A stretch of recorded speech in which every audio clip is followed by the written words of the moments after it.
Bago po tayo magsimula, shoutout po muna tayo sa 5 unang nag-comment na si Lodi Anisa Dico, Lodi Machiel Sherviez, Lodi Glendanao, Lodi Ricardo Nangkalada, Lodi John Nos Dr. Maraming salamat po sa inyong lahat, at kung bago ka pa lang dito, baka naman. Ika-66 na kabanata sa pagpapatuloy. Napalingon si Chongsang nang magsalita ang lalaki, sinasabi na paumanhin sa inyo. Maaari ba akong sumali sa inyong mesa? Na makikita ang muka nito na nakangiti sa kanila. Sinabi pa nito sa isip habang nakatingin sila sa kanya na sigurado akong mga disipulo sila ng Wudang sect na narito para sa Dragon Phoenix Conference. Dagdag pa niya na pero bakit ang mga asetikong ito ay kumakain ng karne at umiinom ng alak? Nakangiti habang mamula-mula ang muka, sinasabi pa sa isip na sila ay napakakawili-wiling mga tao. Uupo ako kasama nila, kakain ng konti at obserbahan sila.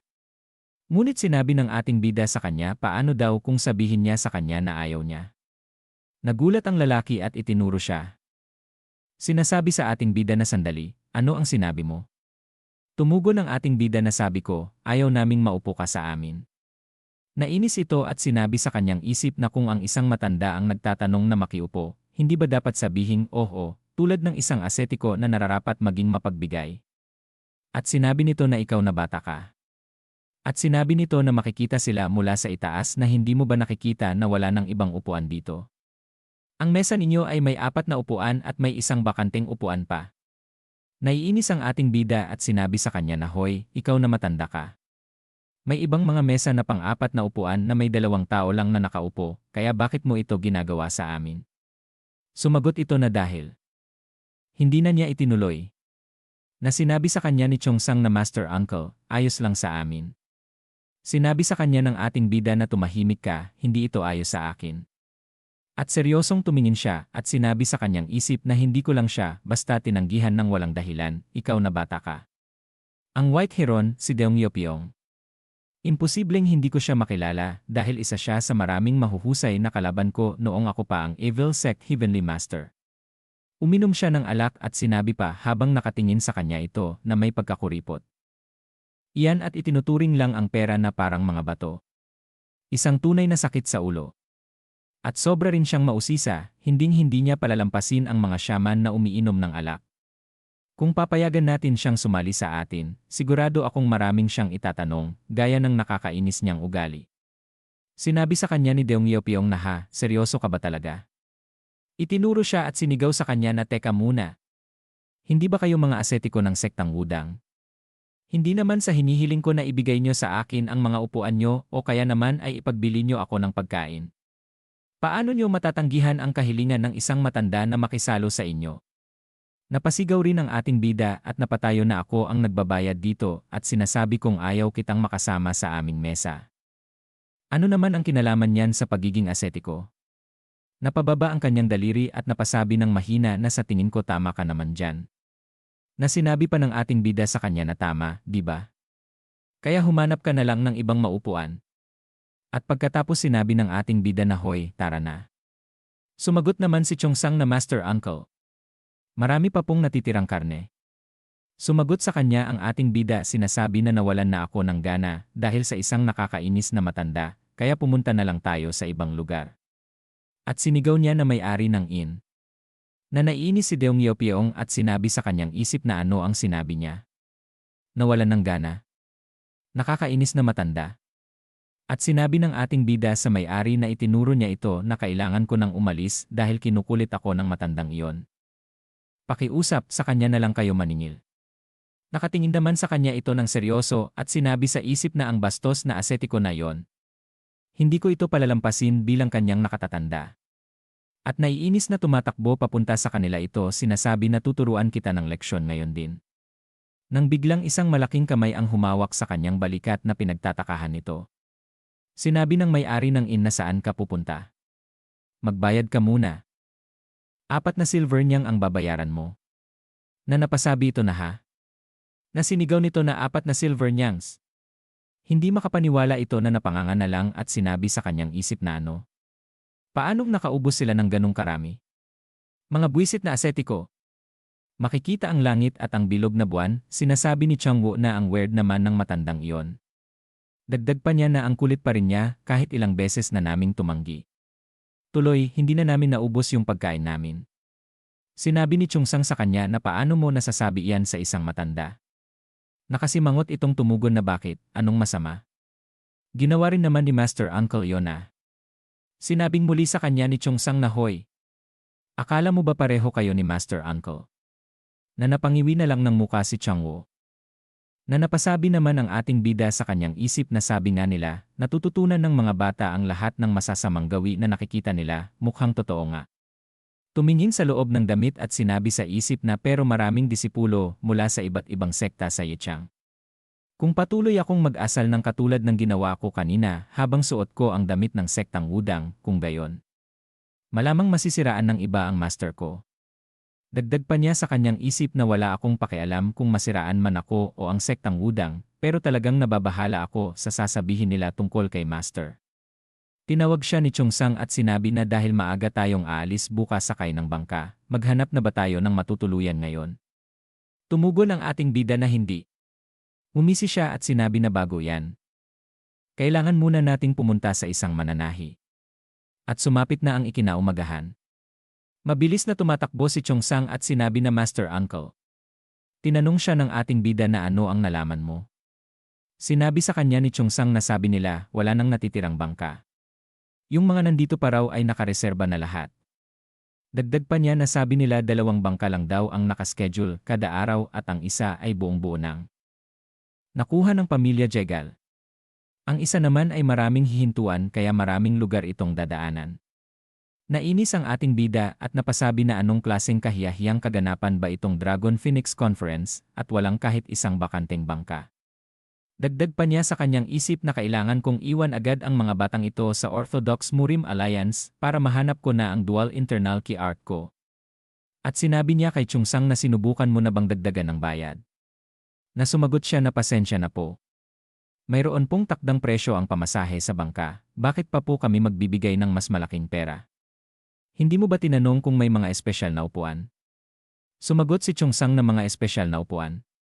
Bakit? Na naiinis ang ating bida at sinabi sa isip na oo nga. Ganyan niya ang magiging asal ng isang disipulo ng Wudang sect.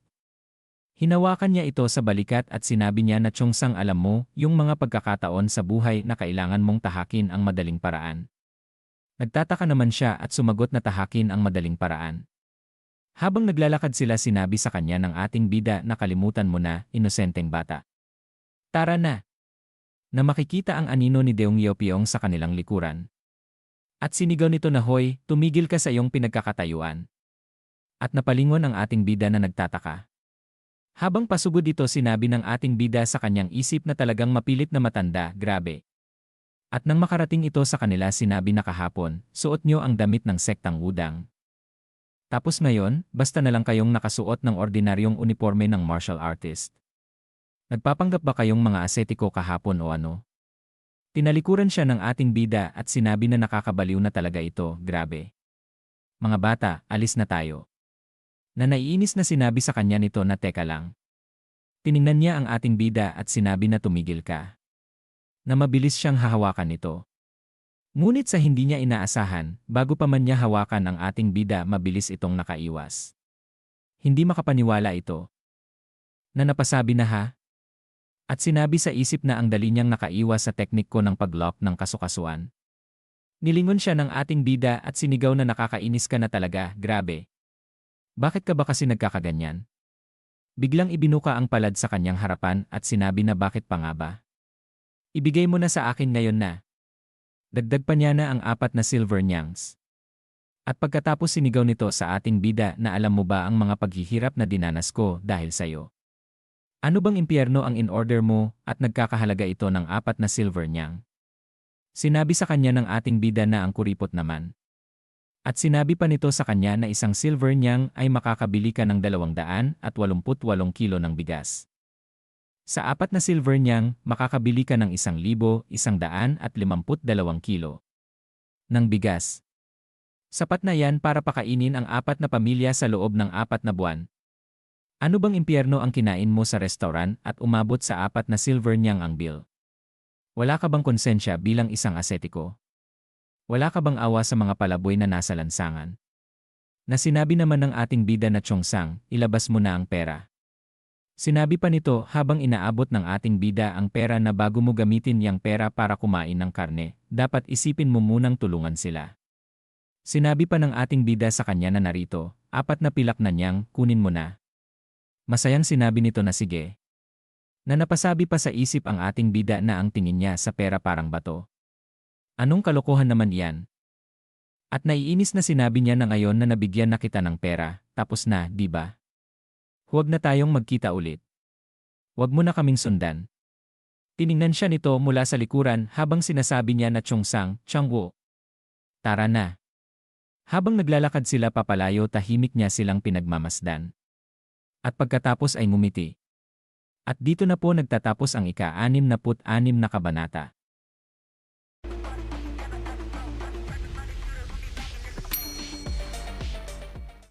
Ika-67 kabanata. Sa pagpapatuloy, makikita sila mula sa itaas. Patuloy na tahimik lang silang naglalakad. Ngunit ang matanda ay patuloy rin sa pagsunod sa kanila. Hindi na nakatiis ang ating bida at naiinis na sinabi sa kanya na seryoso ka ba? Ihinto mo na ang pagsunod sa amin. Tumugon ito na sumisipol at tumingin sa gilid na sumusunod sa iyo. Papunta lang din ako sa parehong direksyon. Sinabi ng ating bida sa kanya na kung ganun, bakit hindi ikaw ang mauna? Tumugon ito na ayoko nga. Naiinis ang ating bida na gusto na siyang sugurin, ngunit pinipigilan siya ni na Chongsang at Changwo. Sinasabi niya sa isip na baliw na ba talaga siya? Kahit sa bundok, hindi ko siya mailibing. Na sinabi naman sa kanya ni Changwo na Master Uncle, tiisin mo muna siya. At pagkatapos sinabi niya habang makikita ang matanda na hayaan na lang natin siya at magpatuloy na tayo. Na napabulong ito sa kanyang sarili na hindi ko naman talaga balak na sundan sila ng ganito. Naiisip pa niya ang nangyari at sinabi sa isip na noong una, na curious lang talaga ako na may asetiko na ganoon ang ugali. Dagdag pa niya na talagang nagkataon lang na nagkita kami sa harap ng bahay pahingahan kanina. Mamula-mula pa niyang sinabi sa isip na pero isipin mo nga naman na ang isang taong 20 taong gulang pa lang ay kayang umiwas sa joint lock grasp technique ko ng ganon kadali. Naku! Naku! Hindi ko mapigilang maging curious ngayon. Isang sulyap pa lang, makikita mo na agad. Isa siyang kahangahangang ascetic na nasa 20 taong gulang, may pambihirang kakayahan pero malayo sa pagiging matuwid. Tunay siyang nakakabighani at napaka-interesante. Kung ang mga magtitipon sa Dragon Phoenix Conference ay katulad niya, mukhang sulit niya sigurong silipin ito. At lumipas ang ilang sandali na nakarating na sa sila sa pantalan ng barko. Tinatanaw ng ating bida ang barko, sinasabi na ang mga ferry na may stopover na nahanap ni Chongsang ay umaalis na. Mukhang ang bangka na yon ay inuupahan ng pamilya Jaigal. Na nasa tabi niya ang matanda na napasabi na talaga ba? Sinabi sa kanya ng matanda na mukhang susubukan mong makisakay sa lansa ng pamilya Jaigal, ano? Na sinisigaw naman ng ating bida na hoy.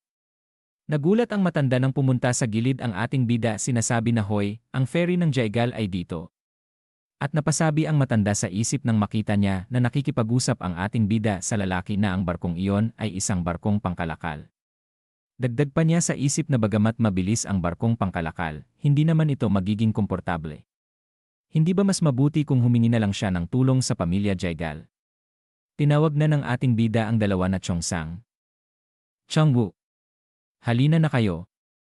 Dito tayo sasakay sa barkong ito. Na sinabi ni Chongsang na alis na po muna kami. Nagulat ang matanda at sinabi na teka, sasakay talaga kayo sa barkong pangkalakal. Tumatawang sinabi ng ating bida na ang sarap palang kausap ng taong nakakaintindi. Sumagot ang kausap niya na ay naku, ako po ang dapat magpasalamat. Dagdag pa ng ating bida na oo, poprotektahan ko kayo.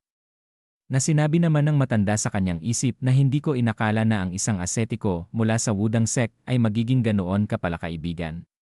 Buwisit na yan. Binayaran niya yung tao. Namula na naman ang muka nito at sinabi sa isip na pero mas lalo siyang nagiging interesante. Mukhang magiging masaya ako kung sasama ako sa kanila sa Dragon Phoenix Conference. At pagkatapos sinabi niya na hoy, gusto ko rin sumama sa kanila sa barko. Tumugon ito na pasensya na po, Ginoo. Sa tingin ko, hindi ka namin mapapasakay kasi wala ng espasyo. Na napasabi ang matanda na ano ang sinasabi mo. Di ba ang lawak pa ng bakanteng espasyo dyan? Itinuro ang ating bida at sinabi ng lalaki sa kanya na sabi niya, yung gwapong binata lang at yung bilog na kaibigan ang papayagang sumakay sa bangka. Nakangiti ang ating bida habang sinabi ng matanda na ano. Dagdag pa niya sa isip na paano nagkaroon ng ganoong klaseng tao. Sinabi pa ng lalaki sa kanya habang pinunasan ang luha sa gilid ng mata na bukod pa doon, pumayag pa siyang tulungan pangalagaan ang aking barko. Medyo pagod na kasi kamakailan ang mga tagapagbantay ng Merchant Association, kaya talagang naging maganda ito. Sinabi naman sa kanya ng matanda na paano na lang kung tutulungan ko ring pangalagaan ang iyong barko. Mas magaling pa ako kaysa sa mga batang yon. Na sinabi ng lalaki sa kanya na mas magaling ka kaysa sa kanya. Bumaling ang ulo nito at sinabi na kalimutan mo na. Malamang kami pa ang magpoprotekta sa inyo. Hindi makapaniwala ang matanda at sinabi na hoy, hindi mo ba kilala kung sino ako? Sinabi pa niya na para sa kaalaman mo kung sino ako. Nabiglang napatigil ito. Nang may mapagtanto at sinabi sa kanyang sarili na sandali lang, kung malaman nilang ako ang White Heron dito, kung ganon. Na naiisip niya ang sasabihin sa kanya ng ating bida na nakakahiya, isipin mong ikaw pala si Sir White Heron. Kami, ang mga disipulo ng Wudang Sect, ay naging walang galang. Na napasabi pa siya sa kanyang sarili na sigurado akong magiging magalang ang mga ascetic at mag-aalay ng paumanhin. At kung maging hindi komportable ang paligid, hindi na ako magkakaroon ng magandang oras kasama nila. At naiisip pa niya ang sasabihin ng ating bida sa kanya na hindi ko hahayaang basta ka na lang umupo sa barkong ganito kahirap. Paano ko naman maiiwasan ang teknik mong pag-lock ng kasukasuan? Pakiusap. Sumakay na lang kayo sa lansa ng mga jaygal. Marahil isang pagkakataon lang iyon.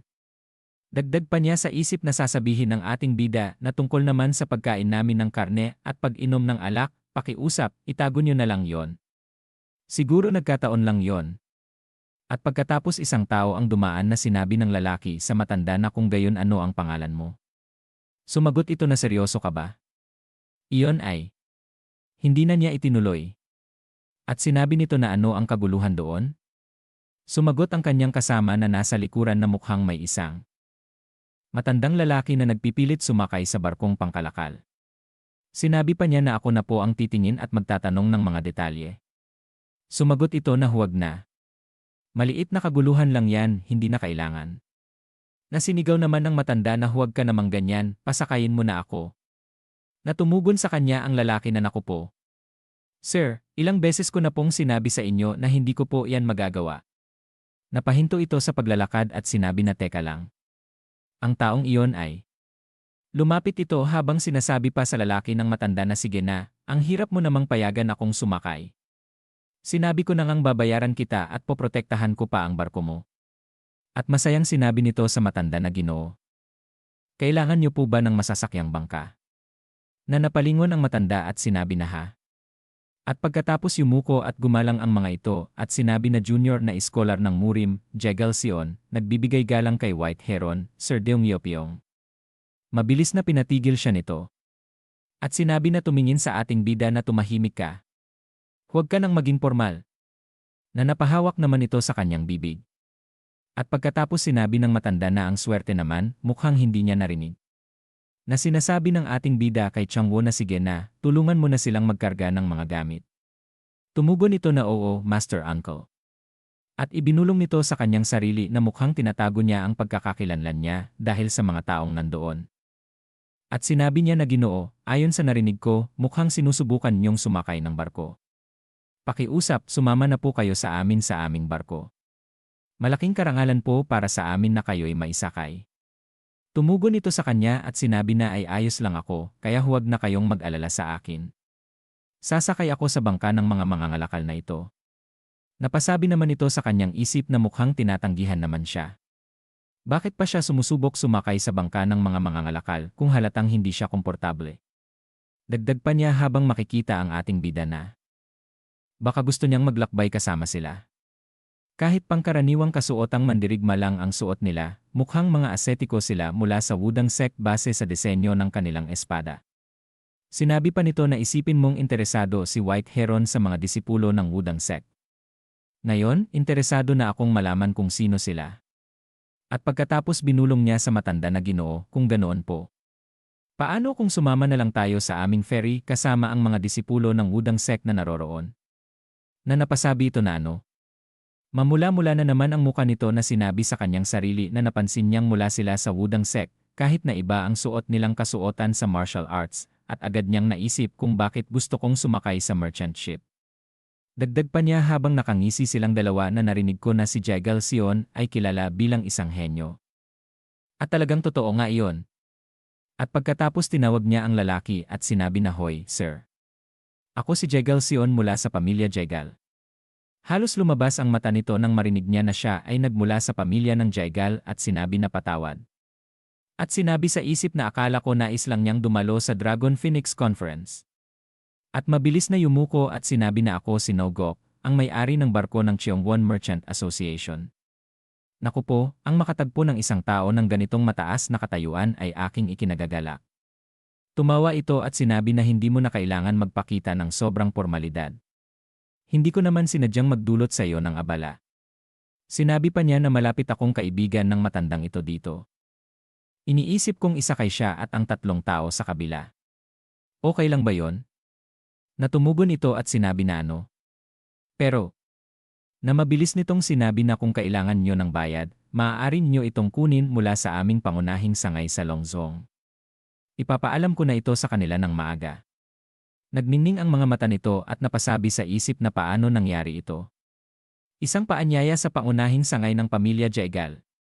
At pagkatapos, sinabi niya na naku po. Maraming salamat. Dagdag pa niya na sandali lamang po at sasabihan ko sila. Sinabi pa niya sa isip na ang swerte naman, parang jackpot na bigla na lang dumating. Kwenento nito sa ating bida ang nangyari at sinabi nito na kaya ganun ang nangyari. Mga mandirigma, maari na kayong bumaba. Na naiinis naman ang ating bida at sinabi sa isip na ang mga walang hiyang iyon. At sinigaw niya na hindi ako bababa. Hindi ba't may kasunduan na tayo? Hinatak siya nito habang sinasabi na seryoso. Salita lang yun, walang kontrata, walang silbi. Pero iyon ay isang pamilyang Jegal, alam mo ba? Sinabi ng ating bida sa kanya na paano ka naman magiging mangangalakal na wala man lang kredibilidad. Tumugon ito na ang hinaharap ng aming asosasyon sa kalakalan ay nakataya dito. Kaya pakiusap pakibaba na po. Tumatawa si Jegal Sion habang sinsabi na hindi ba't mas mabuti kung sumakay na lang tayo sa ferry nila. Bakit ko pa gagawin yon? Nagalit ang alalay nito at sinabi na ang walang hiyang lalaking iyon. Pinigilan siya ni Jegal Sion at sinabi na wow, mukhang medyo magaspang ang personalidad mo, ah. Dagdag pa niya na sigurado akong hindi ikasisiya ng mga matatandang miyembro ng sekta nyo. Kung malaman nila kung paano mo tinatrato ang matandang ito, ha? Tumalon siya sa harapan nito at sinabi na anong kalokohan yon. Tiningnan niya ito ng matalim at sinabi pa niya na sa tingin mo ba may pakialam ako sa isang bagay na walang halaga na ganyan? Sinabi pa niya sa kanya na huwag nyo na lang kaming pansinin at ihatid nyo na lang yang nakakainis na matandang yan. Seryosong napabulong si Jegal Sion sa kanyang sarili na kahit na ipinahiwatig ko na alam kong mga asetiko sila ng sektang Wudang. Hindi man lang siya nababahala. Na sinabi niya sa ating bida na pero sabi niya, kailangan daw niya talagang sumabay sa inyo. Nasinigaw ng ating bida na Chongsang. Kumuha ka ng 3 kabayo para sa atin. Sinabi niya kay Jegal Sion na huwag niyo na lang kaming pansinin. At magpatuloy na kayo sa inyong lakad.